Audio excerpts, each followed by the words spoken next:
Hang on.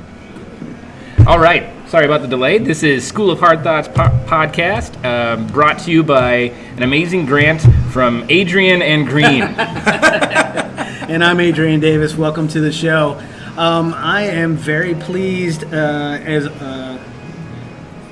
ever to have a wonderful guest. We seem to get the best guests. So far, so good. 100%, and today won't be any different. And, of course, as usual, we're coming to you from Famous Sam's at Golf Links in Cole, here in Tucson, Arizona, 7129 East Golf Links Road, the best place I know of to watch sports, especially football. They have the Sunday ticket, they have the baseball package, they have a bunch of good stuff. They even catered to my weird World Cup needs. Yeah, that's weird. They're like, sure, dude, we'll open up at 8 so you can watch the Czech Republic play the People's Republic of Korea. Sure, why not? So today we have with us a special guest, Dr. Larry DeLuca. He is an emergency physician at Banner University Medical Center. He's board certified in both emergency medicine and critical care. And he also has a little bit of experience in politics. So, Larry, welcome to the show. Well, thanks for having me. Yes! Finally, some talent on the show. I know, right? Gosh. Well, don't be so sure. The show's just getting started. So far, so good. So, I would like to start with, because, you know, we know each other, but the audience doesn't know you. Just a brief biography. Who's Larry? Oh, that could take a whole podcast all That's by fine. itself. I don't know if it'd be terribly interesting, though. So, I'm, like I said, an emergency physician and critical care guy, but, kind of working backwards. I worked in health and fitness for a while, and I do some music, some songwriting and things, enjoy that, and like taking care of my dogs. So I try to get some time outside of healthcare as well as inside healthcare to renew me and bring me back. Right, and you came into it late, right? Yeah, I didn't go to med school until I was 37. There I was, after 4 years of bachelor's degree in music, 4 years of doing graduate work in fitness and fitness education, and here I am going to make $9 an hour cleaning gym equipment. And I'm like, there has to be a better way. Right. And so I always loved cardiovascular physiology, and that's what brought me around to where I am now. Always loved cardiovascular physiology. Okay, I've always loved like chicken wings, and it's pretty hip to Voltron, but always loved cardiovascular. Okay, so for those of us that know a little bit of Latin, but not as much as the medical matriculate, what is cardiovascular physiology? Is that the makeup of some pistons and seals and gears inside there? What's that? Pretty much, it's all plumbing and electric when it comes right down really to is. it. Yeah. It's, and the thing about the heart is it's kind of an easy organ to understand, but it's really complex for its really simple but kind of important job at the same time. Yeah. So What paid off already? when I first got interested, that was because I got interested in sort of the changes that happen with exercise. And the thing about that was really, really interesting is those same changes are the changes that happen in critically ill people. I mean, they're laying in the bed on the ventilator running a marathon. That's what they're doing. Whoa. Trying to stay alive. And if they get to the finish line, they stay alive. So they're pretty motivated. But it's an incredibly taxing thing for their body. What a great analogy. You were a songwriter. That was great. Great analogy. But I didn't make it rhyme. It's okay, it's poetry. Yeah, I'm about to say some of the best music doesn't rhyme. So, looking at your introduction on the University of Arizona webpage, you have some expertise and you've done some studies in hospital-acquired infections, and that's something I wanted to talk about because on the podcast before we have talked about my advocacy and Green's semi-advocacy for a single-payer healthcare system. Yeah, more or less. And one of the things that I mentioned to Green that he didn't quite know was one of the main reasons that I want to go to single-payer is that the pay problem is the least of our worries. There are so many other problems in healthcare, hospital-acquired infections being one of them. That I think we need to get past that little bit of that speed bump of how are we going to pay for it and move on. So can you speak to what problems you would fix, or what problems you approach in medicine other than having to pay for it? Other than having to pay for it. Well, I work in the emergency department, so all sorts of things. From hangnails to respiratory failure, we deal with it all. So we see the whole breadth of the human experience, and a lot of times we see people at some of the worst and most stressful times of their lives. So the other thing we see is when these people are coming in, and to some people, hangnails are a really, really big deal, or else they wouldn't show up at 10 o'clock. I'm a 10 frowny face on the pain scale with this hangnail here, man. But if we put them on an epidural, we can fix that. Wow, I need to get more hangnails. Hey, I don't know. I don't really. I got an epidural for a torn meniscus. So Yeah, wait till they find out it's only filled with lidocaine. It just makes your legs fall That's all it asleep. is. But anyway, so the thing is, we see these people at these really rough times, and the thing that's really interesting about emergency is that we see people, of course, with unplanned illness, and we see people also where we are the provider of last resort. If you don't have health insurance and you don't have anything else together in your life, you can show up at the emergency department with whatever you got, and we will not turn you away. We'll fix that immediate problem. Of course, that begs the question of who's going to pay for this and how is it going to be dealt with? Because no matter what happens, even though we have to always see you, regardless of your ability to pay, that doesn't mean that the hospital won't send you a bill at the end. And if you're really, really sick, you might get a really, really big bill at the end.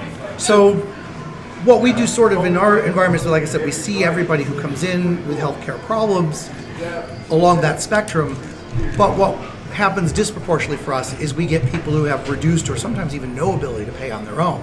Right. And the treatment's still given, so that money has to somehow come from somewhere.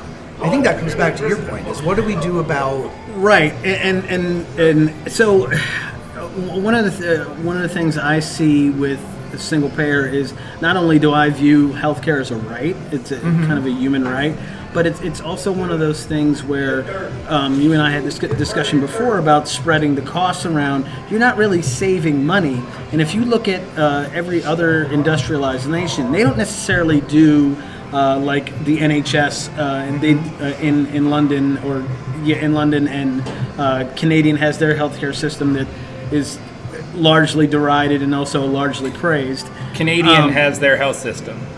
Canada. Okay, yeah. For the wonderful people of Canada. Like I said earlier, they're so happy and healthy up there because they live closer to Santa Claus. One of the 0.5 times you ever get to correct me. Per year. I like per year. Unless it's a leap year. But you see better outcomes. You see longer life, lower morbidity rates, lower mortality rates, which is morbidity is whether or not you get sick, and mortality is whether or not you die. So I wanted you to speak to how the lack of single payer kind of spreads the cost around, but it doesn't really save any money. Okay, I'm going to take a bit of a left turn here. Sure. And it's funny because the Canadian system is actually, in some ways, we talk a lot about the British system, but the Canadian system might actually be a better one to talk about in terms of all the ways that healthcare is going to have to change in America for us to be able to support a single payer system. Because one of the things that would happen, say if we went to single payer but didn't change our culture, everybody would expect they could walk in and get a free heart transplant, and that they could be on dialysis forever, and that they could get all of the heroics that we advertise on TV, genomic care, and all of this, but that they would get it with no cost, and if they listen to certain segments of the population, we won't even have to raise your taxes. And I'm like, you're going to have to raise your taxes a little bit. Yeah, they're definitely... I think we're all kind of agree with that. I think that's the thing that gets lost on the kind of like the Bernie generation. And trust me, I wanted to vote for Bernie, but kind of the Bernie generation is kind of like free healthcare and free school. No, we're not talking about that. The money's still absolutely going to come from somewhere. Right. But one of the things that's really interesting about the Canadian system is they have done, and everybody's approached this in different ways, but they've done not only work in terms of the way their hospitals and their emergency departments are going to work, but in terms of population health.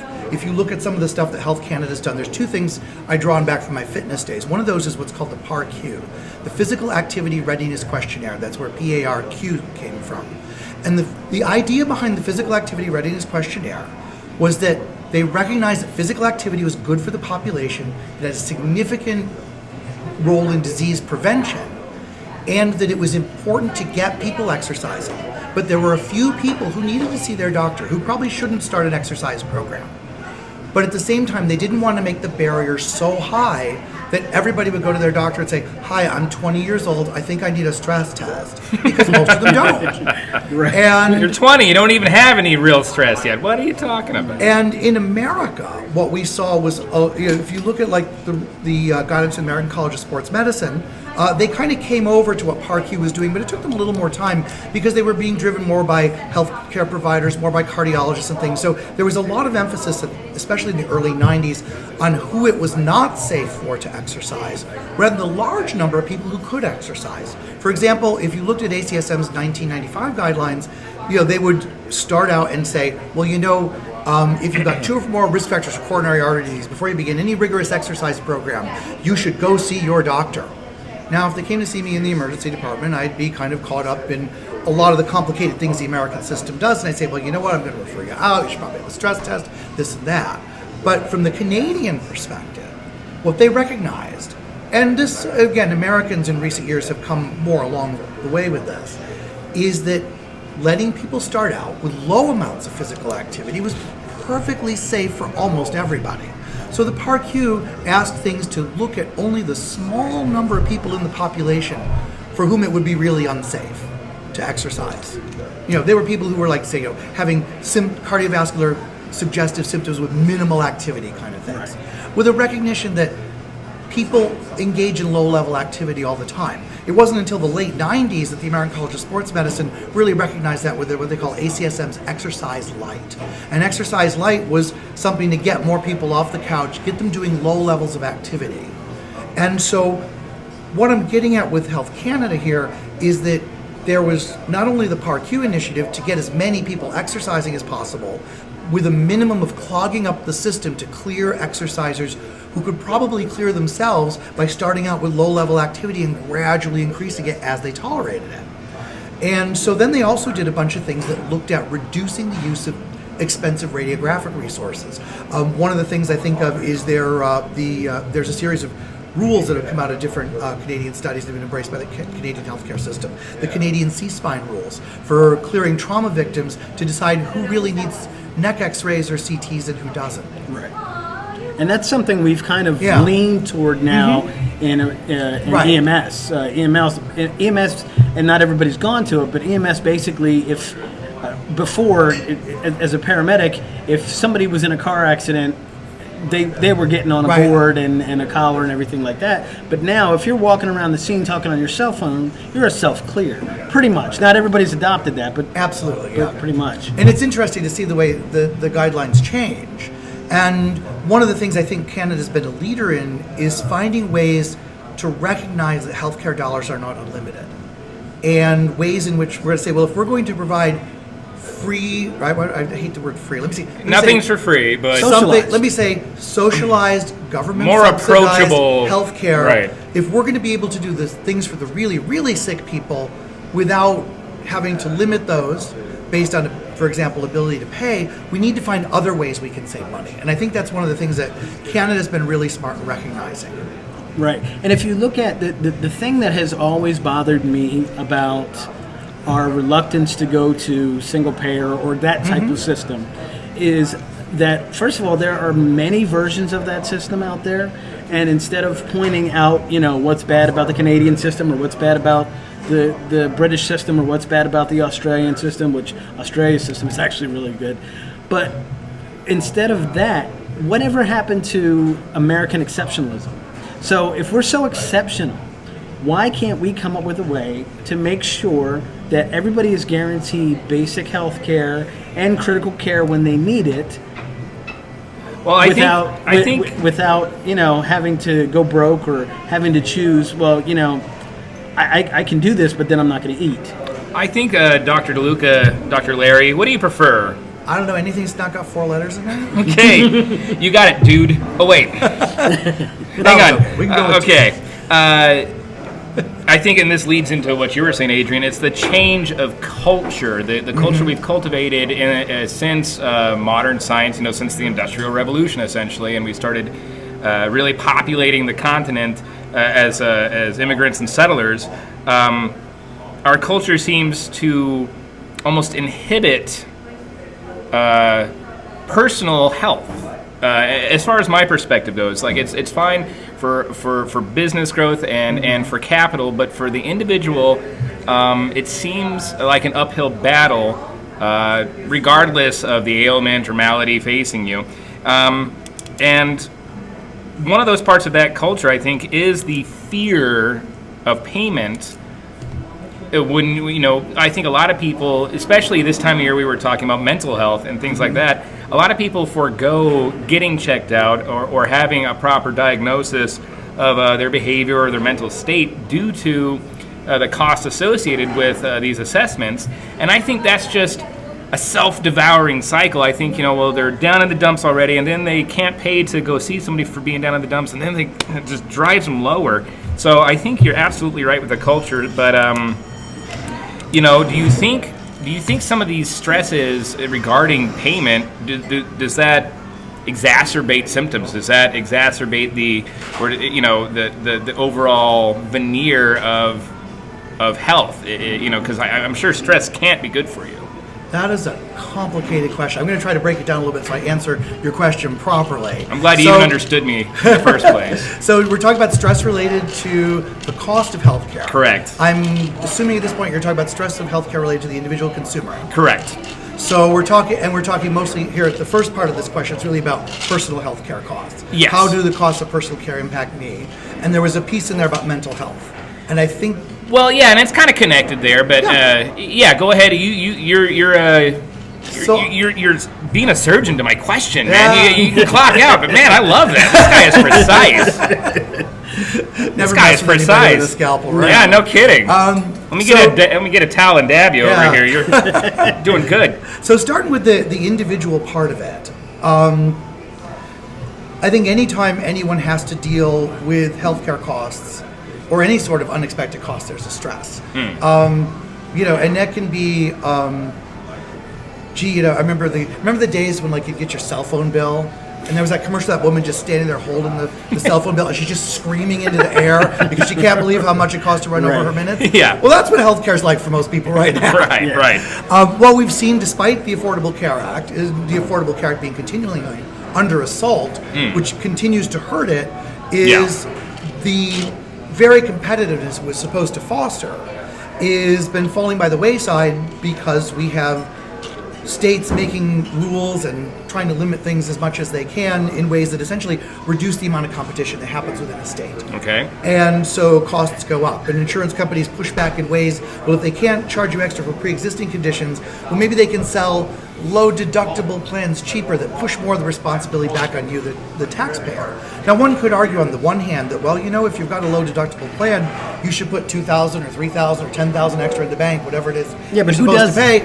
Right, that's the other problem, is that if that sort of thing worked out consistently and easily for most people, a lot of people could pay their healthcare expenses entirely for $10,000 a year. Right.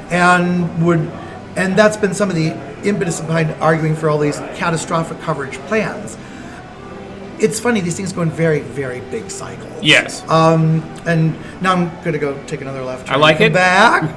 But Paul Starr wrote a great book called The Social Transformation of American Medicine. And he talks about the way insurance rose in the late 19th and early 20th centuries as a means of income stabilization. That the whole impetus that firms had for doing things, speaking of things that go off in the middle of everything. No, I know it's 11 o'clock. I'm already up, really.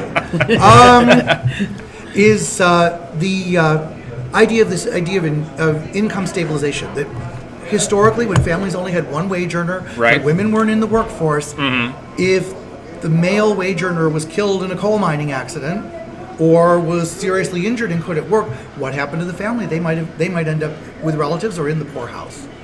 And so the idea of insurance as a way of making sure that the ill employees were cared for to keep income stable so they'd reduce turnover, but also as a way of reducing absenteeism. I see. And there were the models of traditional insurance, and also the Kaiser system got its start around that early time.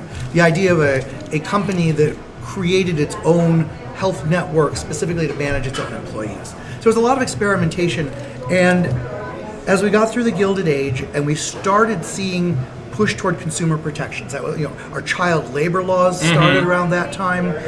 We saw the rise. Right, we saw the rise of the labor unions. Yeah. Disasters like the Triangle Shirtwaist Fire, which drove home the idea that you've got to have things like emergency exits, and the FDA. And people may not. They say, well, gee, the FDA, big bureaucratic thing these days, keeps medicines from coming to market. The FDA also protects us from quack medicines getting to the American market. Correct. And they protected us from things like thalidomide having wide usage in the U.S. So there's a lot of things that happened around the early 20th century that gave us a lot of the protections we have today.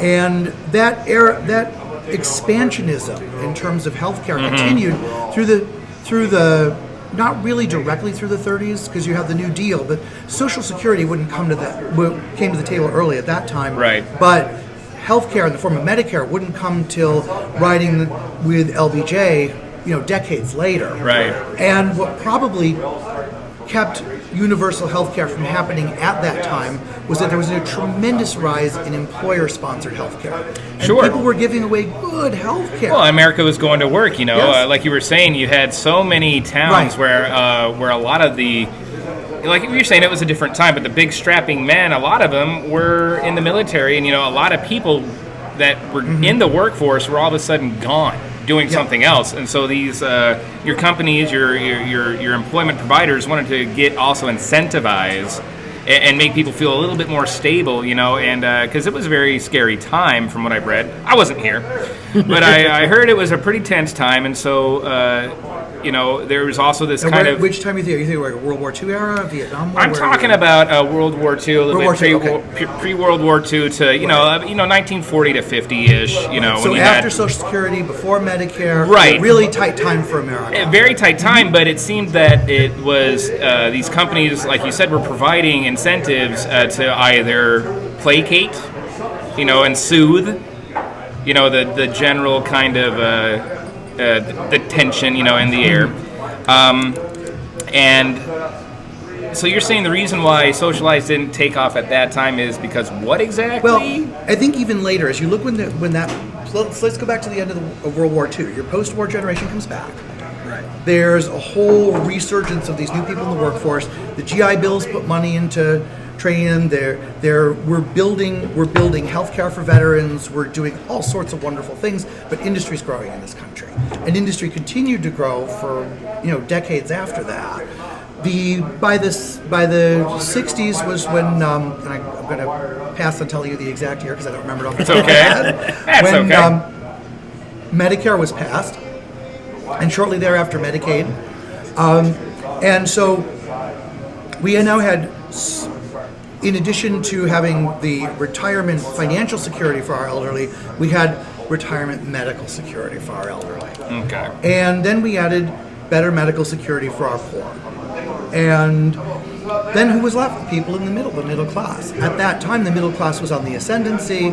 Jobs were better, the markets were good. Very true. And getting people to come to work involved offering them increasingly attractive benefits packages, which included increasingly attractive healthcare plans. And we actually may be running into that same problem again, because one of the things that we've been talking about is that the president seems to be touting these very low unemployment numbers, but the same things that the Republicans were saying about Obama's numbers, which are true, is the workforce participation rate is at the highest it's ever been. So there are people that aren't measured in that low unemployment rate that have just given up looking for work. Yeah. And I work in occupational medicine. So in occupational medicine, one of the things that we're seeing is that there are jobs out there There are definitely jobs out there, but there aren't people to fill them. Right. And there aren't enough qualified people to fill them. So there are two things happening.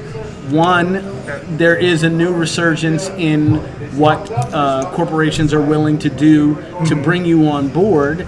And two, they're automating the shit out of stuff. So Yeah. they're like, fine, we will just get rid of you if you don't want a job. The position won't be available. It'll be automated. Robot. And what strikes me again about the private sector is I have seen it's actually my job to promote wellness and health. I always have this disclaimer that if you're my employer and you're listening, turn it off. Turn it off right fucking now because you shouldn't be listening. But what I do is, I kind of have to strike a balance between making sure that my clients' insurance rates don't go up and they don't get in trouble with OSHA at the same time keeping their employees healthy, which is all kind of the same thing, but they can be adversarial. But you can see just from the initiatives that companies are willing to spend money on that wellness is definitely probably the main part of any healthcare program. And to think that we wouldn't do the same thing in a single payer, whether it was government regulated or some kind of agency or whatever, is ludicrous. Well, you bring up an interesting thing, that word adversarial, and I think that is maybe uniquely American in our approach to healthcare, is that we have all these competing forces that are looking out for their own interests. Right. And maybe that comes from 100 years ago. We seem to always go back to 100 years ago. Or Gordon Gekko. Is that that when socialism first became a dirty word, it was okay when it was love thy neighbor, but now it's socialism, and socialism is bad. So it's interesting that our notion of individual initiative and this idea that we should be rewarded for our merit has this dark side to it, which is that we're going to punish the people we think are unworthy. And sadly, sometimes that happens even with healthcare. School of Hard Thoughts is brought to you by a bar. We are doing this in a bar live. And we love it. Go ahead. So coming back to this again, maybe we really are with the ascendancy of Trump in a second Gilded Age, and the Gilded Age looked really great for all the captains of industry, the wealth being built like never before. Sure. But it was gilded because once you chipped under it, there was just tin underneath. Yeah. And there were a lot of really poor people who didn't have health care, didn't have safe working conditions, and were supporting the lives of the wealthy. Gilded at the expense of whom, So we come back to what you were talking about with the return of the economy. Coming back, the jobs are coming back, the unemployment rate's very low. Yeah. We've talked, and you're right to talk about these people who are kept out of the workforce or have stopped looking to be in the workforce again. But there's also the dilemma of the people in the workforce, which really, when you consider healthcare, exposes the lie that we're doing as well as ever. Because as certain individuals we might be. As an economy, when you look at it as purely a number, we might be booming. But in terms of what we're doing for our middle class, we're really not. Because if I was looking at entering the workforce as a 20-something with a college degree in the 1970s, I'm looking at being a company man, and, maybe having a company car, and certainly having insurance, and I think it cost my family $100 to deliver me in a hospital. Right. I'm not sure for them that was money well spent, but we're darn sure, Dr. Larry. Sure. But now what we see is people are coming into the workforce, with a degree, and they're struggling to, work a retail job where they're kept to 32 or 31 hours because 32 they cross the magic line of benefits, and that's no slight against retail per se. No, but there should be a slight against retail per se. Sorry, former retail. Yeah, well, it comes back to everybody. You're ordering pizza and somebody says, "Hey, where do you want to order from?" And somebody says Papa John's, and I'm like, "Fuck that guy!" And they're like, "Why? Why are you saying that?" And I'm like, "Well, because when they were passing the ACA, one of the things that this guy who lives in a fucking castle, by the way, yes, said was, if you pass that stupid law, I'm going to make sure that I only have part-time employees. Yeah, and that's actually a really good and really important point to bring up, is that this business of the influence of business finding their ways around things, and I think producing. Go ahead. I was just going to say, producing employment numbers without producing anything similar to the sorts of job opportunities. Is it meaningful employment? Right. And that's the thing. We were touting these growth in numbers, and I'm going to get back to a statistic that Adrian shared with me week before last. But you tout all these numbers like, yes, it's going great. I mean, you know how many EMT people I know that also do Uber when they're not on shift just because they're like, yeah, I know I'm getting 1099, but I want that extra money. I need that extra money. Yeah, until I got into the current job where I'm making pretty decent money, but I'm basically an administrator now. Right. Yeah, I was doing Uber. I was doing Adrian's making decent money. Go ahead and give us your Christmas and the Wally. This is my Christmas. we say this every week. This is my Christmas. And I hope you will speak to this too, because it kind of circles way back on the turnpike to my original amalgam of nonsense questions. Week before last, we were delving into the recent CDC statistic of it's the first time in I think about 5 decades that the life expectancy rate of Americans in general has dropped due to overdose. Yeah, there were 70,000 overdose deaths last year. Overdose and the delicate term opting out. Suicide. Yeah, and what do you think? I mean, I'm sure there are just a myriad of venues to talk about this, but I honestly think that a lot of these people are down and can't get out because they do feel so pressed under a thumb of financial weight. And they look around, they don't see any way out, and so they either, if they don't go the sad mortality rate, of suicide, which please don't ever do that. There are people to talk to. You can text hotlines. It's okay to talk to people about this stuff. But do you think that maybe that combined with just kind of giving up, and taking that extra fentanyl pill or taking that extra dosage or something with a shot of cold Jaeger or something? I mean, I think a lot of people are just kind of thrown under the bus by some of their medical bills. The culture, as you said earlier, of American capitalism on the backs of sick people or unwell people. That is a really interesting question. I don't think I can speak entirely to the satisfaction of our nation as a whole. I think we can look at it indirectly. Sure. With things like, I went online. I don't know why I do this, it just depresses me. But I was looking at Donald Trump's approval rating. Right? Oh, yeah. And it is remarkably consistent. It is. And then I saw on Facebook, and that's the other thing that depresses me, there was somebody had posted a t-shirt that said, Clinton called me a deplorable, Obama called me a clinger, somebody called me something else, but Trump calls me an American. Well. And I think that speaks to, and that's I thought huge. About it. Yeah, that it speaks to people's problems of understanding their culture right now. Things are changing a lot very quickly. Mm-hmm. It speaks to people's need to belong. And one of the things that, any one of us who ever went to middle school knows, the best way to make people feel good because they belong to your group is to pick on somebody else. Yeah. So... But the problem is that comes... Man, that stuff is hardwired in our DNA, isn't it? I know, isn't it? At the same time, when you talk about all of the things that are so appealing about Trump's populism, I just recently watched a movie by a filmmaker named Dia Khan, and she is from the Middle East. I think she's from India.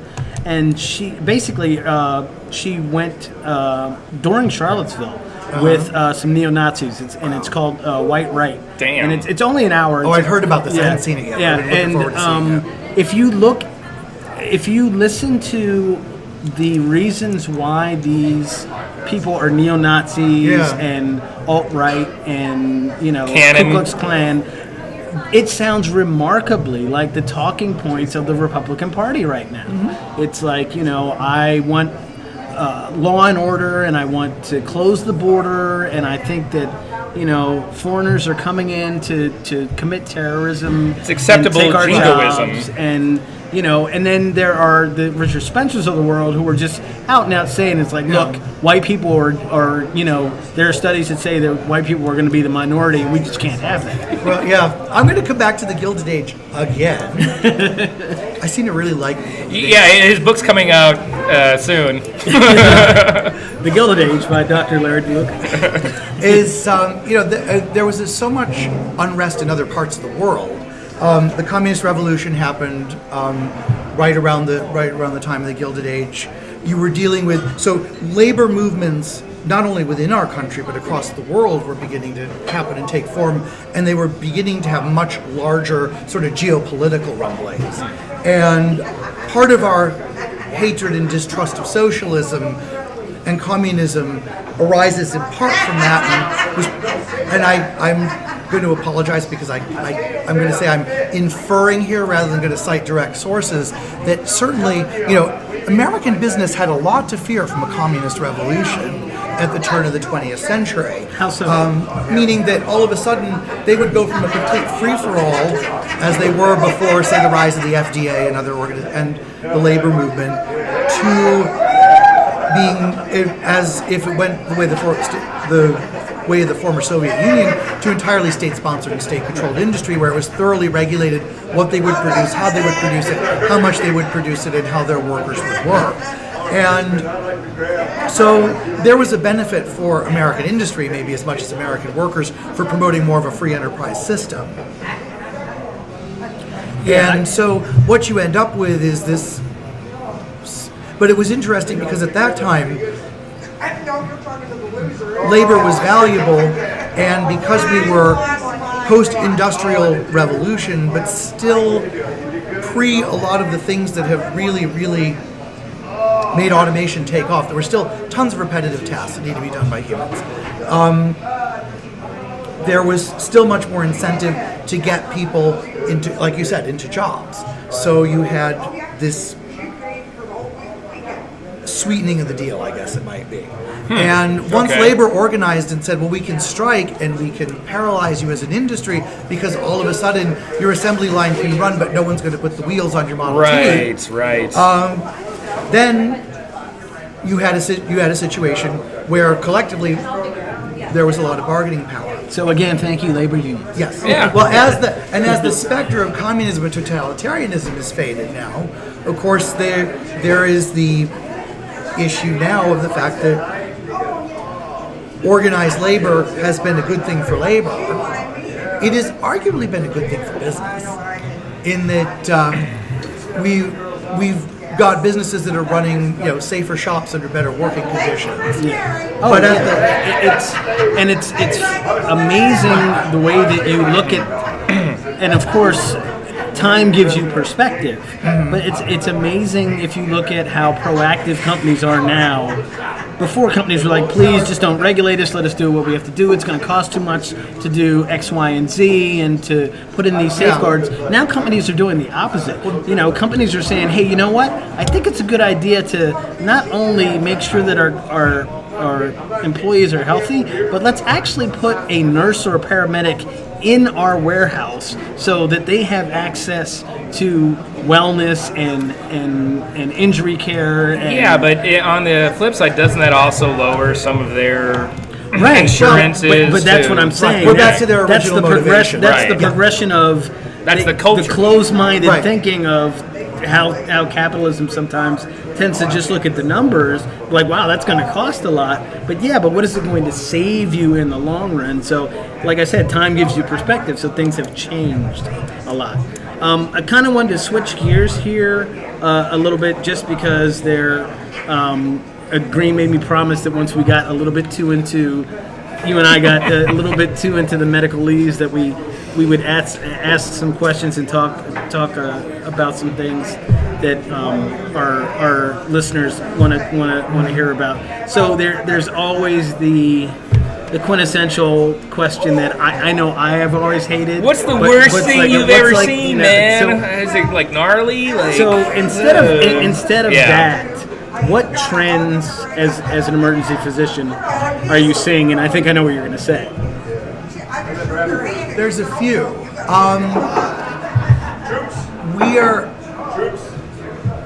We are about to see if, and I don't know if you saw the papers this morning. There is a federal judge that's ruling, single federal judge. This will be appealed in Suffolk Court. On the ACA. Ruling that the entire ACA is unconstitutional. Nothing will change for the moment. Nothing will probably change for years while this works its way up through the appellate system. But it's really going to be interesting to see what happens as they continue to try to jackhammer away at this.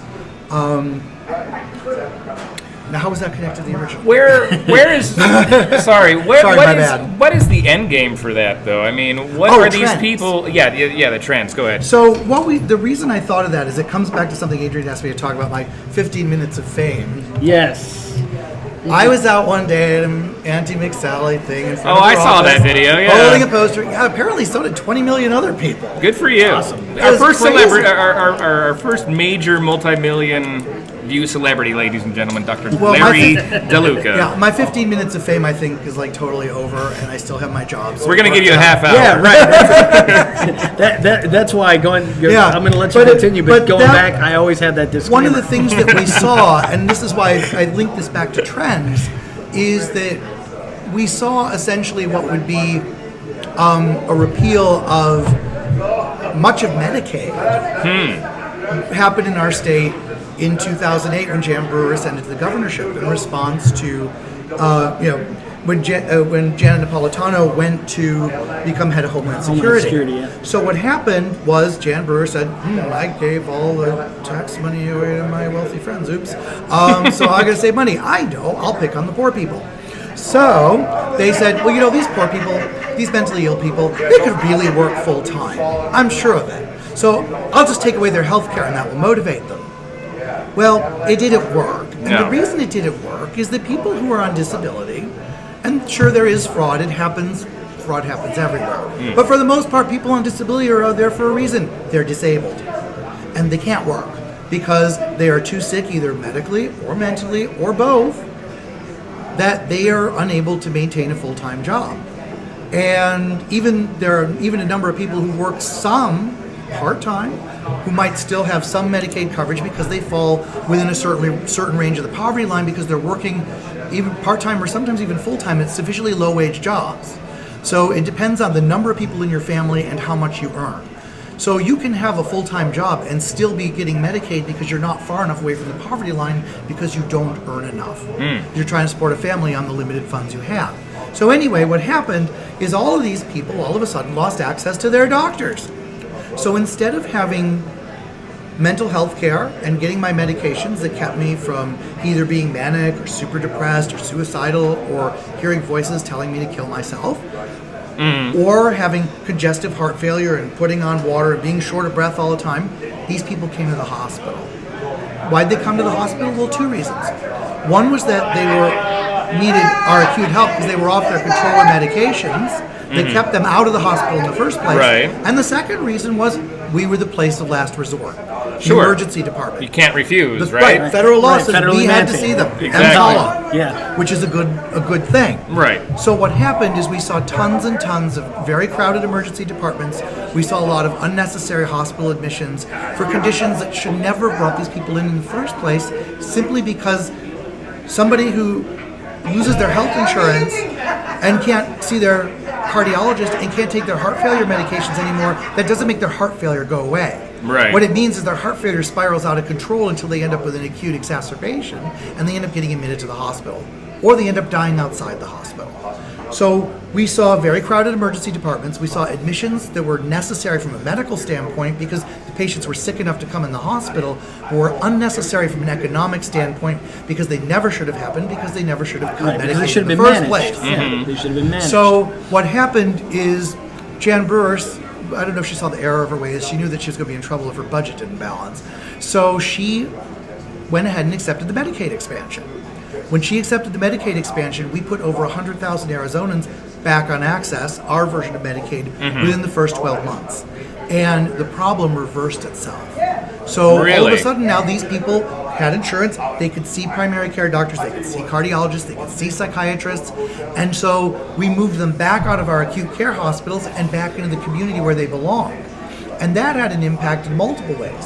It reduced hospital admissions, it reduced mortality for these people who were dying unnecessarily of diseases that you die from treatable when you don't manage them. Right. And what it did also is for the people who were able to work, to the extent that they were able to work, they could go out and work again. So it's a very hard to account for ripple effect, but it's a very important one to realize that coming all the way back to, I'm going to say it for the 99th time, the Gilded Age, and Kaiser, and the blues, and the idea of keeping employees well keeps employees at work. Yeah, well, that is basically Yes. my job description at this point. Yeah. It really is. Even the Romans, I don't remember the exact Latin for it, but it was the health of the population is the supreme law. If you have a sick populace, if you have a populace that doesn't give a damn and can't run a mile, the mean average of the population, then what kind of country are you really cultivating? What Yeah. kind of what the hell are you guys doing? Well, and this has been a really interesting thing, is we've watched Republican free market economics spin completely out of control. I agree. To the point where they're applying it to all sorts of things, and it's become not only an economic policy, but a moral policy. And I'm going to quote Senator Orrin Hatch, who is currently, I think, the chairman of the Silly Things to Say on TV committee. Yeah. With his, He was there before the Gilded Age too, I believe. he might have been. Yes, I think so. I think he's been around. Yes, and he, during the Obamacare repeal debate, said, well, good people don't need health care. And I have a feeling at his age, he probably has hypertension or maybe some, at least Yeah, pre-diabetes he's or got something. So I'm really curious to know what he thinks health care is. But that said, there was this notion of the idea that health care can be given to the deserving and taken away from the undeserving, as though this were competition for some sort of market share in morality. God. Makes Good Lord. And that brings me back to the neither sound economic nor moral policy. that brings me back to the moral obligation that I think we have to provide health care to everyone. And I don't mean at no cost. Right. I just mean that we all should pay for it. And we can either all pay for it through taxes, or we can all pay for it the way we're doing right now, because that's what people are missing. We're still all paying for it. When somebody goes to the emergency room and they can't pay that bill, you're paying for it. So we've had this conversation. And this is uncontrolled. And I just think that if, again, American exceptionalism, we could, come up with our own system, and it would have the right cost controls, it would have the right regulations, and it would have the right amount of wellness care ahead of time, and we could do something about wait times. Because that's the thing. If you ask the layman about universal health care, or even not even a layman, I know I'm a professional layman. Ask me. Yeah, I know a couple nurses I've talked to, and I had mentioned universal health care, and they're like, oh no. I have friends with, they'll say some anecdotal thing about, I have friends that come from Canada because they have to wait, 2 years to get a CAT scan. And that's completely ludicrous. BS. See, that we nerds like me, we knew this in the beginning. The way to do good science is to have no friends. That prevents you having anecdotal stories, and then you only have data. You only have the raw numbers. Yeah. But this is an interesting thing, and one of the things that universal health care would do, say we didn't change our system at all, but we just tomorrow voted in universal single-payer health care. What it would do is it would emphasize the scope of the problem, put the numbers on the table. One of the biggest problems in the U.S. is nobody really knows how much health care costs.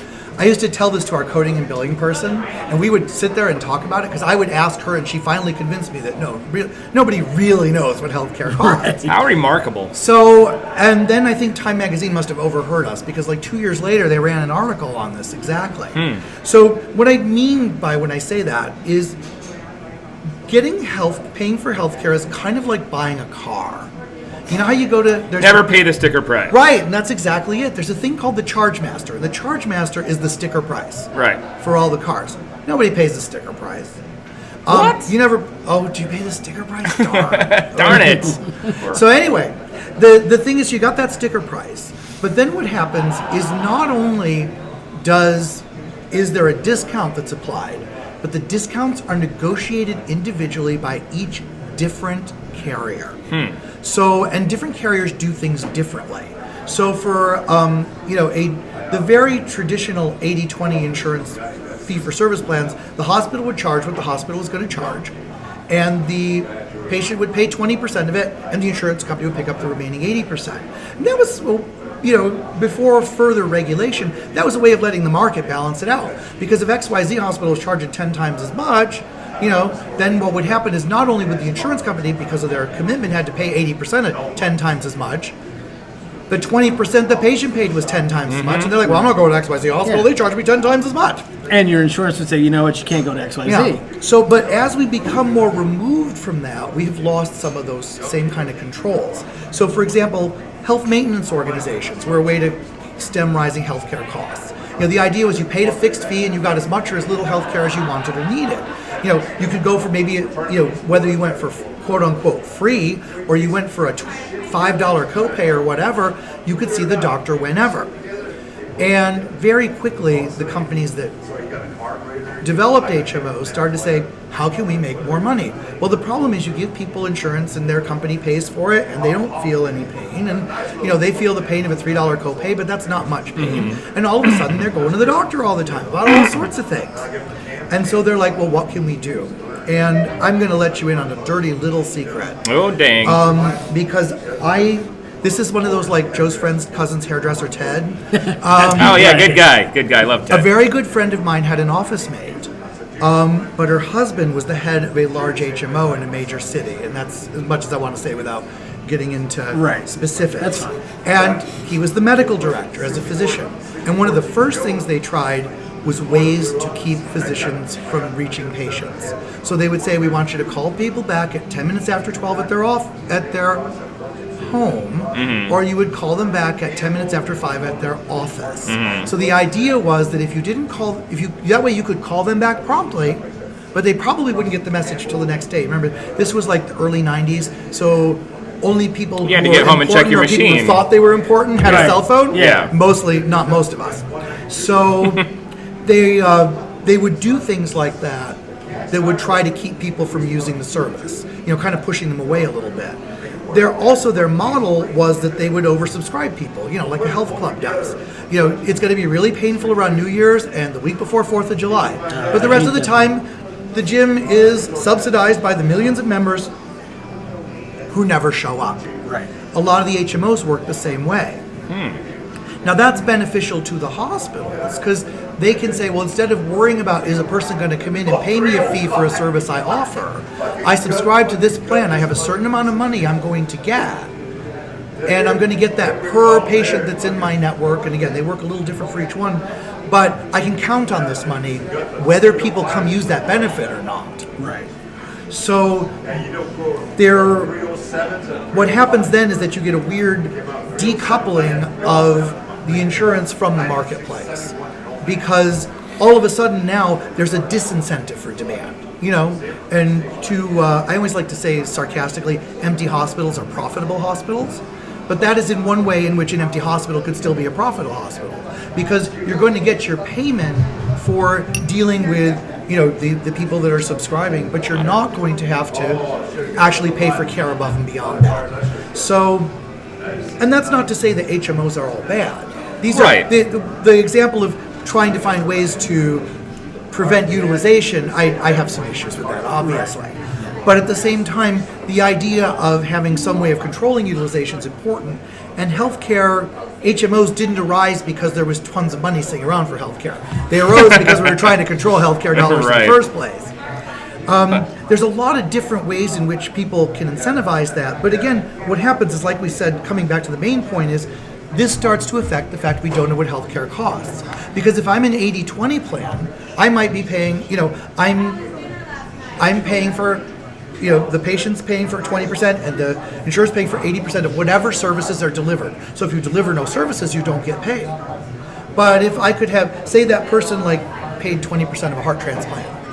Right, that's huge. Then, but then what if I have, XYZ community health plan, and I go in my $3 copay and go, I like my new heart now. None of that gorilla or pig nonsense either. I want a nice human heart. Right, 4 chambers. Yeah. So that might clean out me, everybody else, and their relatives for 2 or 3 years down the line for one heart. Yeah. So I'm exaggerating a little bit. Well, but you sure. get the idea. It's that a there's podcast. We all do. So then there's then you have other different kinds of like preferred provider networks that come in where, well, they'll pay so much if you're seeing a patient within the network, but you have to pay them more if you're seeing somebody outside of the network, and so you end up with this interaction where everybody's paying different things. But in the end, a CAT scan costs some amount of money. Yeah, absolutely. I'm not sure how much it costs. I know that there's the physical machine. I know it's in the building. I know they have to keep it cool. And in ours, for some reason, they put up these LED disco lights, so it's cooler now. I don't know. There's some Jamiroquai playing in the background.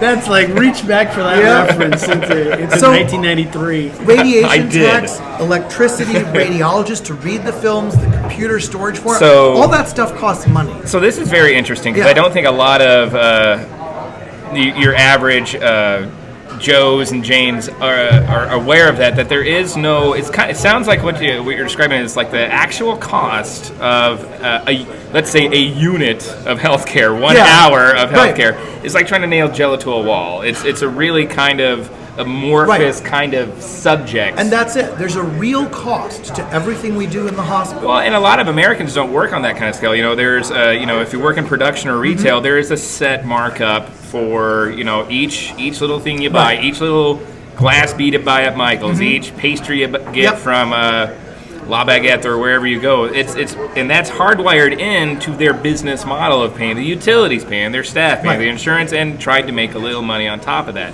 So what it sounds like you're saying, just bringing it all back into a very simple little purse, is that doesn't exist in the current model of American healthcare business. Well, imagine going to the car dealer, coming all the way back around to that. You Okay. say you want a car, and I say, well, what kind of insurance have you got? Oh, sure. But I won't tell you. The car might be $30,000 or it might be $3. Right. Right. And you might pay $3. Sure. And then somebody else comes in and he pays $30,000. It's like for a the same game of car. Texas Hold'em poker, man. Pretty much. Good Lord. Okay. Starting to get healthcare a little bit. Right. So one of the more now. big problems of healthcare right now is it's hard to have a talk about healthcare costs in this country because we don't really know what they are. I mean, we know as an aggregate, like we could say, like, this is what hospitals spend per year. This is what all heart transplants across the country might cost, or something like that. But is that true data? I mean, But it is. I don't want to go down the bad fake news rat hole. is that fake news, Doc? There's no fake news. There's just bad reporters. I agree with you 100% on that. I'm not picking on most reporters. No. No, but what I'm getting at is that it really depends a lot of times on who provides your data and how it's aggregated too. And that's I don't even know, say, for example, how would you say, well, what's the amount of electric power spent on healthcare over the course of the year? Well, exactly. Like, the amount of utilities spent on that, because I tell you what, there is a pretty precise number in the hospitality industry. They pretty much know how many gallons of water to go through Vegas a day in hotels. Oh, they know precisely. Exactly. Yeah. Yeah, and so there's a lot of difficulty saying what the real cost of a service is. And I think that gets in the way of us having better conversations about how we're going to approach these things. Like there's a couple of other really interesting hiccups in the American healthcare system. Like dialysis. Dialysis is completely paid for by Medicare. Really? 100%. Pretty much. And, Reason? And Medicare and for the layman, Medicare kind of sets the standard for the rest of the insurance industry, and Medicare almost never pays full price.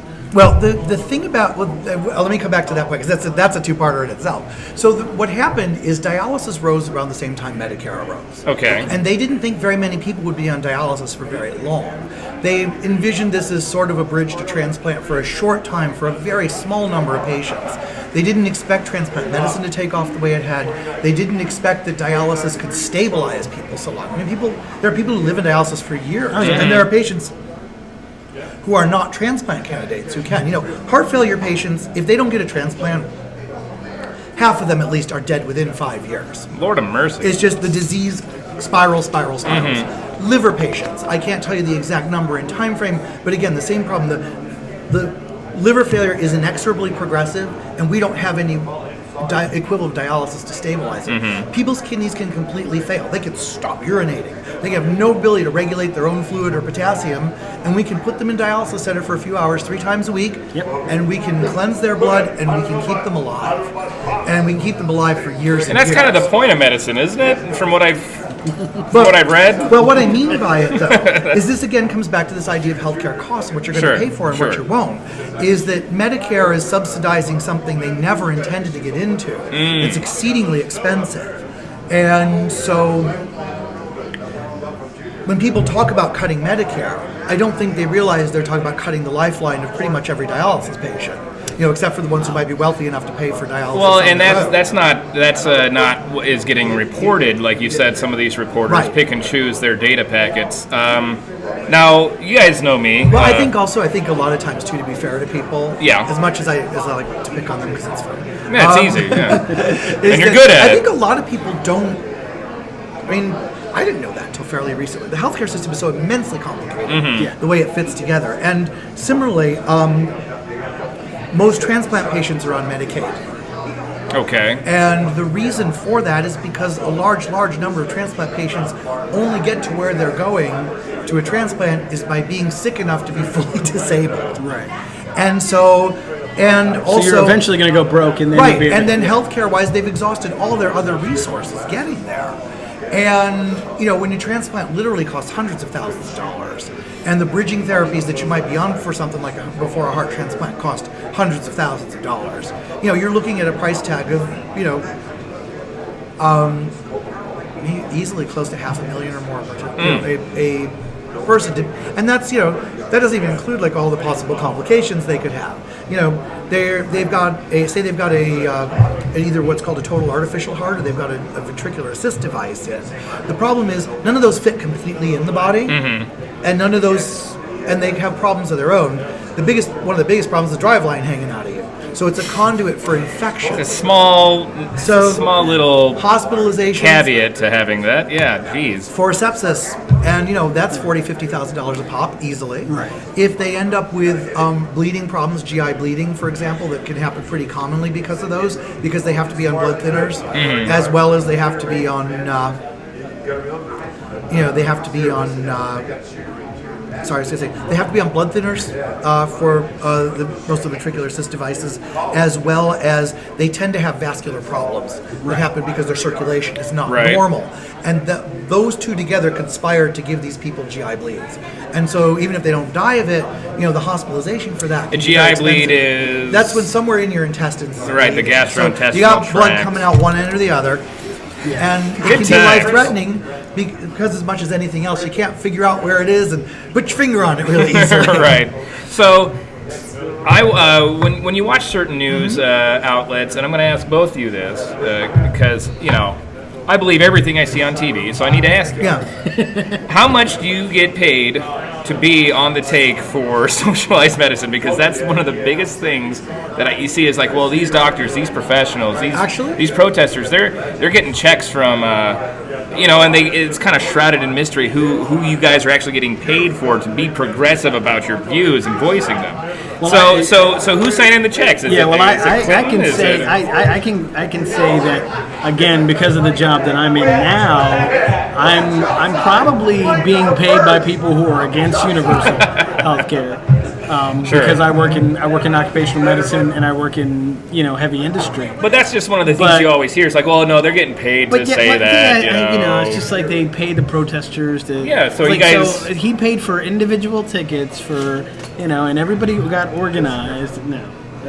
So I you're saying can you're still tell waiting for you- the check, or Yeah, what's I'm the still deal? waiting for the check. Okay. So as soon as I get the check, I'll read the front of it and I'll know who I'm getting paid by to do this. And I'm going to say, I'm getting paid that little? Right. Because I actually think that's actually one of the things that's going to have to happen. And all my doctor friends are going to cringe, but I'm going to say it anyway. Doctor salaries are probably going to go down some. Oh. And I think that needs to happen. Yeah. Well, did you But see? There's other things that need to happen to make. We'll have him on. Compensation We'll for have that. him, we'll have all your doctor Did- friends did on you- School of Hard Thoughts, and Yeah. we'll give him a little. We'll give him some cash.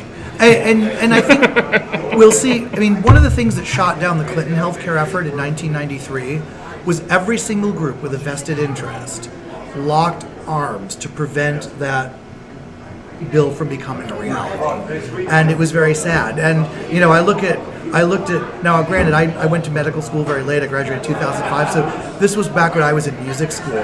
But I kind of look at it as sort of like a karma thing. Like the doctors that were of that practicing generation, but of my age generation, because I was off doing other stuff instead of medicine at that time, we got what they deserved.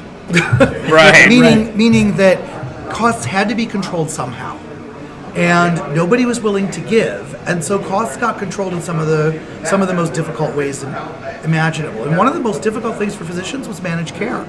We lost a lot of autonomy about our ability to treat patients. Now, as an emergency physician, I have more latitude than a lot of people do, because still, for the most part, in this country, thanks to EMTALA, we're allowed to just say we're going to do what the patient needs. We're still mindful stewards of cost. We don't Some of order you excessive are. stuff. Some of you are. But the thing is, what I can't do is I can't point to emergency physicians who just order expensive things just because it's fun. I can They point to certainly- one. Right. They can't get a kickback for it because of the Stark laws, which is really important. But at the same time, we have a lot more latitude. I don't ever have to get on the phone with utilization review and listen. But even that's changing a little bit, because now when I admit patients to the hospital, something I never learned to do as a resident, I have to help make the determination whether they're observation or inpatient status, which has to do with, again, cost and with trying to keep people out of the hospital. And so even emergency medicine is starting to see little bits of healthcare cost containment.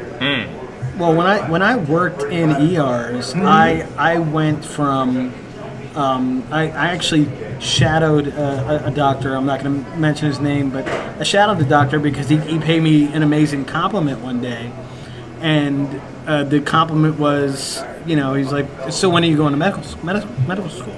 And I was like, "Dude, I'm a medic. I don't even have a bachelor's degree. That's What not are a you compliment, talking that's about?" a curse. So, but then, I was working on my bachelor's yeah. and I was just about Sure. finished. So I pulled him aside. I said, "Hey, were you blowing smoke up my ass, or He goes, "No, you're smart enough. You could do it." He goes, "But let's go to lunch and sit down and talk about it." So I kind of followed him around, and I said, "Look, you don't have to tell me, but if you don't mind, how are you guys compensated?" And he explained the compensation, and the compensation at that time seemed like a pretty good deal because there was a certain amount of billing they were allowed to do, and then they also got a salary from the hospital. Well, now, 10 years later, I'm looking at doctors who are leaving ERs because they're paying them an hourly wage. See, I kind of liked that, actually. I'm mostly an employee. We get, Man, Dr. Larry DeLuca, renegade to medical salaries. He is not staying in his lane. I love this. I'm just not a good enough money manager. I love it. And the other thing too is I know there's all sorts of different ways like emergency physicians get compensated, and I can't even speak to how outpatient doctors make their money. I have no idea. Right. But for me, that just worked personally. But there are a variety of ways in which things can work. But that, I guess maybe then I'm also sort of disconnected from the system because I don't get that sort of feedback. Yeah. But, And it also works. Again, Yeah. the hospital I was working at that saw this mass exodus was a completely different hospital and a completely Right. different, and that's something else that I've had to explain before with being a former police officer. Like they people tend to get their notions from the media, so it's kind of like, well, if they always talk about the grizzled detective that transferred to LA from New York. The commissioner's on my ass. You don't transfer. They're individual entities, and so are these hospitals. So if XYZ hospital is paying their doctors an hourly wage, there may be still another hospital across town that's like, no, they can bill for a certain amount and they get a salary for a certain amount. So, and some of it is also driven by, I don't know if you're part of a group, but a lot of hospitals will hire a group of physicians. Yeah, it's very rare these days for hospitals to hire individuals. Right. Yeah. So they'll hire a group, and then after a while, either new management comes in or there's some type of problems, and they want to get rid of that group. So when they want to get rid of that group, what do? They make their lives miserable. Right. So that might have been what was happening with my situation. I don't know. Yeah, it's hard to say. There's so many different things that, again, it's like I said, so many moving parts. But I want to come back to this thing I said, so because then I'll be quoted out of context about like saying physician salaries. We don't That's we the don't good thing edit. Not about by a you, right? podcast You don't is- edit. We don't Also, edit. Yeah, we don't edit. Remember, how do we gain more insightful news coverage in this country? Twitter doubled their character length. Ooh, that's good. I'm going to use that. That is But, a commentary on current status, that's for sure. But what I mean by that is that I think the healthcare, and this is why I think America's not quite ready. As much as I'd like to see single payer care, we've got to make some hard choices and some hard decisions. For example, in the UK, and I might be fact checked on this, and I think I'm correct, and if I'm wrong, I apologize. But there's a lifetime limit on dialysis up to age 60. Oh, really? So after that, you've got to have private insurance or some other way for paying for your dialysis. So that's one way in which the critics of universal health care would say, well, we can't have healthcare rationing. And But we already have. we absolutely do. We have irrational rationing. We ration based on who can pay or who's, one of the things I find most distressing about this age is that no one has stood up and said it is completely atrocious in one of the world's largest economies that we consider it at all appropriate for people to start GoFundMes to pay for kids' cancer. Yeah, that's You know? a heartstring tugged at, I think. Right. But it's not even a Ugh. heartstring tugged at once. It's tugged at with some regularity. Yes. Yes. I mean, now granted, there was the case 20 years ago where when I had a dog who had a chronic illness, and my vet proposed at one point, she had heard that somebody paid for cosmetic surgery by advertising on the internet, and we all thought that was kind of crazy at the time. Yeah, but now it's the norm. That's it's commonplace. But if someone wants a facelift and they want to advertise on GoFundMe, fine. yeah.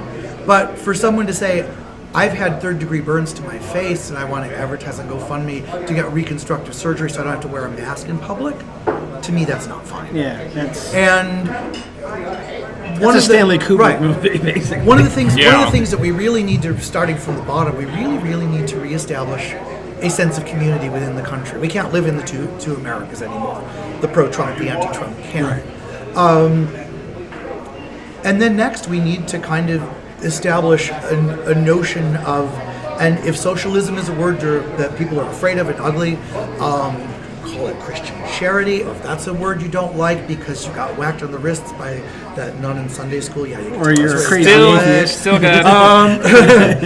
then there's all sorts of ways we can look at this, but we were to be part of a participatory democracy, or if the Republicans want to say a republic. It's a either democratic way, republic, yeah. You had a notion of a society that came together as a group to care for the people within that group, and we could talk separately about whether that has to happen to the exclusion of others, and I don't necessarily think so. Let's hope not, But yeah. even focusing on that, before we talk about how we're going to integrate others in this society, we've got to talk about the problems of integrating ourselves within this society. Sure.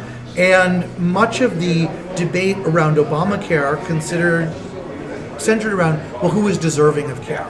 Or, well, if I pay for all the care for you, well, is there going to be care left over for me?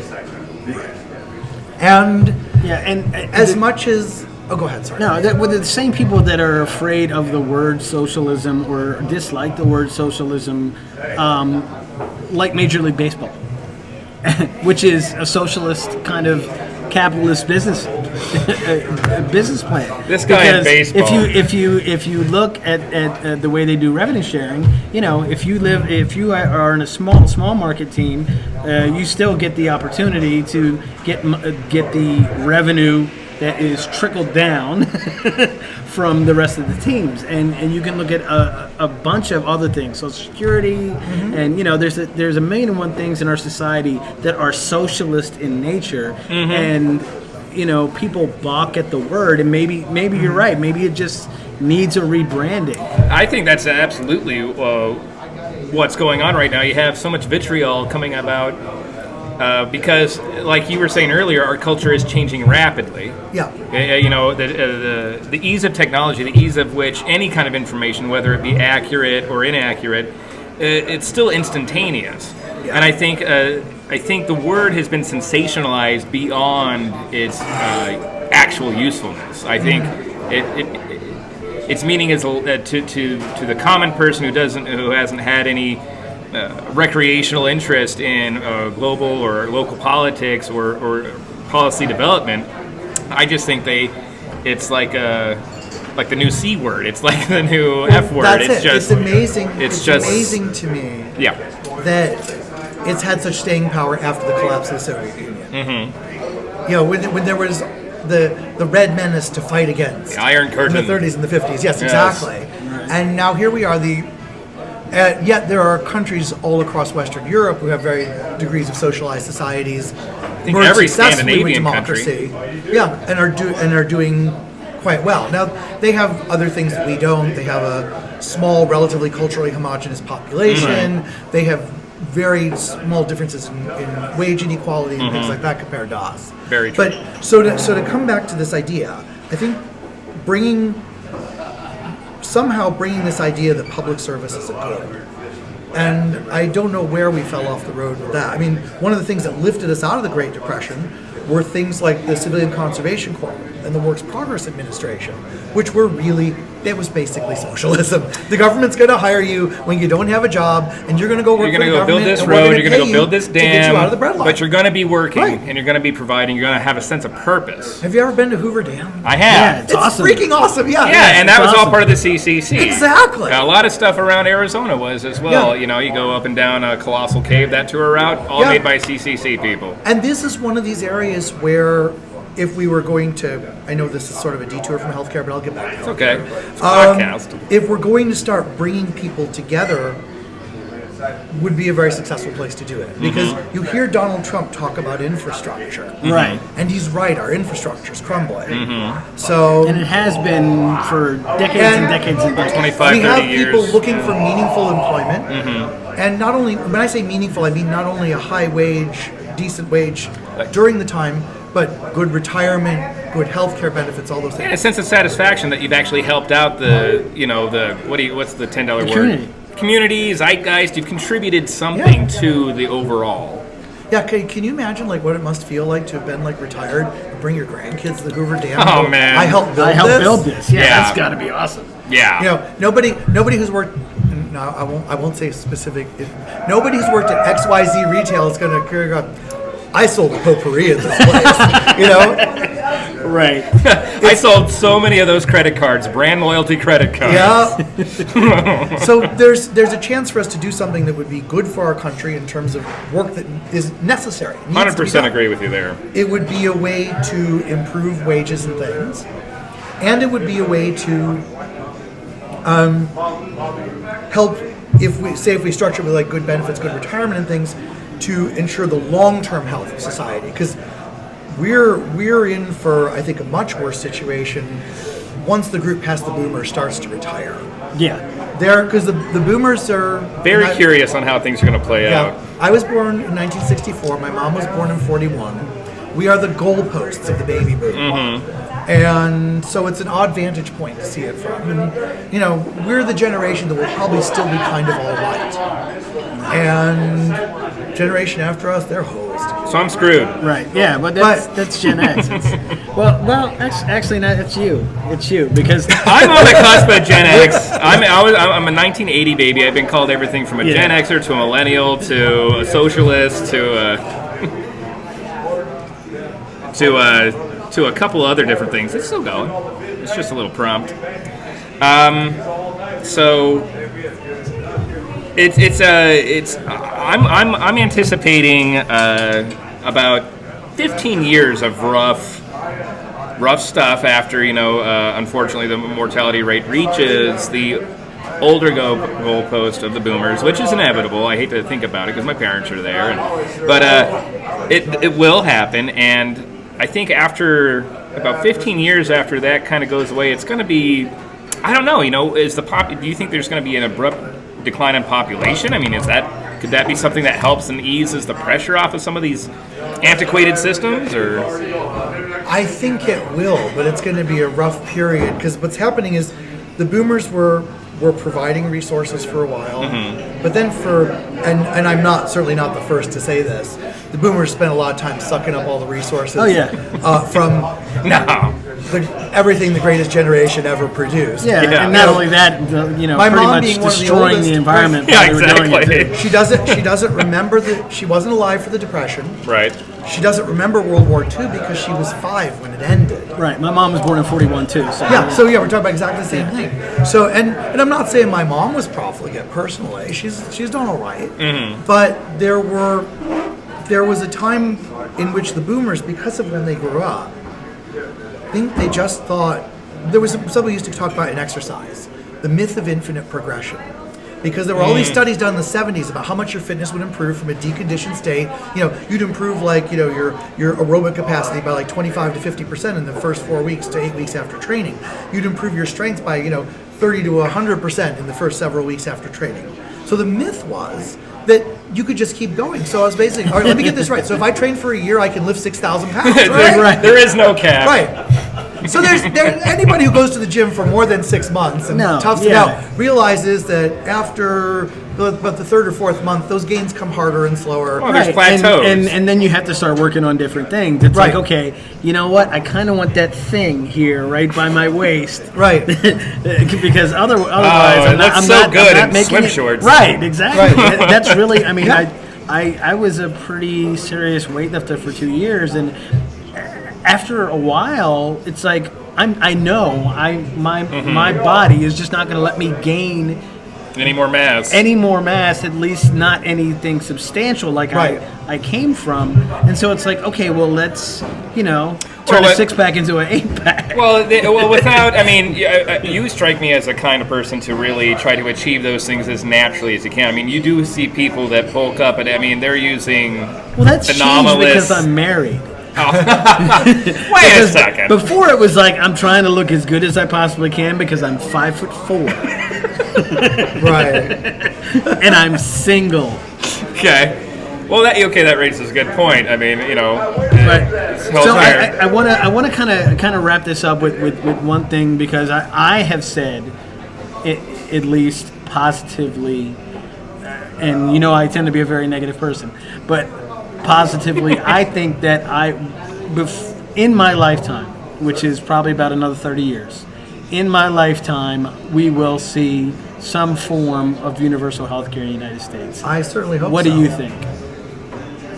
I am hopeful, but I don't know what's going to happen next, because it's clear that there are so many competing forces right now. The fact that we saw such a good turnout for the 2018 election, and a turnout from people who will vote for progressive politicians and progressive policies is very good. Right. But we've also seen a rapid remaking of the courts in these past couple of years. McConnell announced that they were going to be going through Christmas and New Year's to try to push through as many judicial nominees as possible. And so there's been a shift, and progressives has always sought social justice when they couldn't win it through the legislature, through the courts. And now what we're seeing is I don't know if I want to call it an attack because it's going to polarize so many people, but essentially a realization on the part of conservatives that maybe if they can try to reshape the courts, they can roll back a lot of these things. And certainly we saw that with what happened with the Hobby Lobby case, with the Voting Rights Act, with Citizens United. Yeah. And now that said, what is happening now is we're seeing kind of and I hate the word populism because usually it's an authoritarian saying I speak for the people. Right. But we're actually seeing a more true populist movement with what happened in 2018 with Democratic elections. Because a wide conglomerate of people came across and voted for Democrats. And it wasn't just, these centrist Democrats either. I mean, you had some very far left, Cortez everybody's comes to talking about mind. AOC. Right. Yeah. So, I mean, and I was actually very surprised to see her get in there. I mean, I won't be, I'm not it'll be kidding. interesting because now the shift could be that the judiciary becomes less friendly to human rights causes and things. Right. But at the same time, the legislatures become more so. But it's too early to say how that's going to pan out yet. And, one thing my fellow progressives are really good at is, snatching defeat from the jaws of victory. Yes, we are. So, I look at them and it was like watching this whole thing go about Nancy Pelosi. And what I saw was a group of people who were very enthusiastic, want to do the very right thing, but getting rid of probably one of the most experienced, and in a lot of ways most progressive people who would help them get there. And that's resolved itself, which is good, or seems to have resolved itself. I don't think the election. Yeah, I'm not even sure if that was a real challenge to her because there wasn't actually another candidate. There wasn't actually someone else that they were putting forward, but I think it was kind of like that was it. They had nobody kind of like else to holding run. the debate, right? Well, kind of like holding debate hostage. Like, okay, we're not sure if we want another old white lady in there, so we'll let you do it, but we need you to give us some stuff. And actually, some of the things that they wanted done were good ideas. And I think some of those were reasonable. But there's been one of the things that I see as a danger of anti-incumbency is this problem of because they had nobody to run because they had nobody experienced. I mean, Alexandria Ocasio-Cortez is a really interesting person because the person being groomed to succeed Nancy Pelosi was Crowley, who got bumped off by Alexandria Ocasio-Cortez in the primary. Yeah. So one of the challenges to progressives is to not make the same mistake the Tea Party did. The Tea Party came in, they got rid of most of the people who were experienced, they got rid of many people who were competent, and the people who could sort of win elections and appeal to anybody in the center at all. Right. And one of the problems of Republican politics. Their message was also like, hey, those people in Washington don't know what they're doing, so that when they got there, they didn't really care about the parliamentary procedure. They didn't understand the rules. Right. That's where you got all those, mostly Republican quotes about, well, a woman that gets raped, her body, I'm pretty sure there's some way that it's gonna, oh gosh, I remember that so one, you get a bunch of. They showed up to Capitol Hill tied with string, like the Clampets coming to Hollywood. Right. And there is a danger. There is a danger of that happening with the progressives too. But I don't think that danger is as great. One of the poster girls for that situation is AOC because she's made some gaffes, but she's 28 years old. Right. She still has actually done some good things. Like, for example, her staff is going to be the first staff in Congress that's getting paid. Mm-hmm. Most of it's unpaid interns. Unless you're Monica Lewinsky, there's no benefits. But there's a certain benefit, I think. Yeah, exactly. Hey, we're here all afternoon. I'm going to get up to operate the camera here in a second, but before I leave, I just want to ask one quick question. What is the most urgent policy change needed, in your opinion? Because you would be the person I want to hear from first, not the administrator of the hospital, not the dean of medicine here or there, somebody who, shoe leather on the pavement kind of working professional.